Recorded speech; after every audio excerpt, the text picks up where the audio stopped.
Good morning, and thank you for joining me today. When we meet someone for the first time, in those first very few moments, we make an assessment and form an opinion of who we think they are and what we think they're like. And we've put them into a box without even realizing it. That's just human nature, I suppose.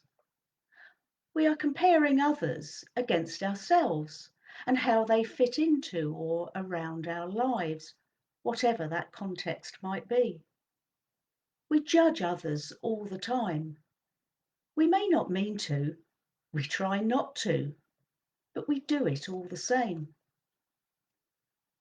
Since becoming a licensed reader, I've conducted a fair number of funerals, many of which have been for elderly men and women.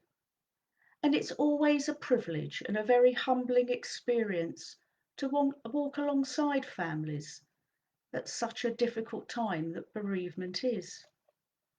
And it's taught me a lot as I've listened to the many stories of the varied and full lives that so many of the elderly have lived. I never tire of listening and learning and stopping myself to remember that they were all young once upon a time. It reminds me of recent images on social media, and you may have seen them yourselves. There is one picture that shows an old lady looking into a mirror. The reflection in the mirror, however, is not of an old lady, but of a young and vibrant young woman who is dressed in a nurse's uniform.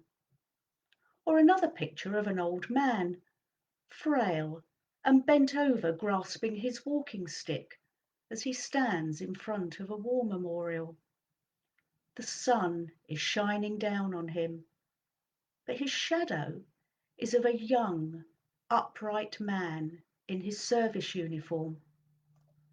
Both of them, I'm sure, are thinking back to who they were, and yet who they still are deep inside themselves. We all too often only see a person as they are before our eyes, and particularly when they're old. We don't always stop to consider the life they've lived and all that they may have achieved. Bodies age and minds are not as sharp. However, the life lived and the experiences encountered along the way are what can be tapped into for others to learn from.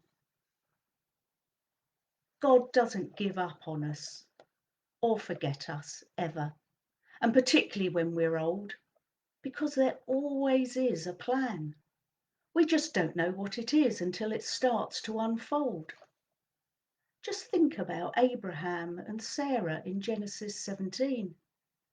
God promised Abraham that despite their great old age, he would bless Sarah and she would give Abraham a son. Abraham and Sarah laughed a great deal about that, but it all came true. God kept his promise. Isaac was born and nations flourished. And if I remember correctly, Isaac means laughter. So next time when you see an old person when you're out and about, at the shops or in a cafe, or even in church for prayer and worship, try not to put them into a box that society dictates.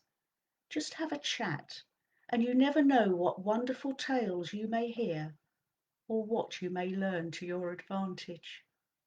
Have a great day, everyone.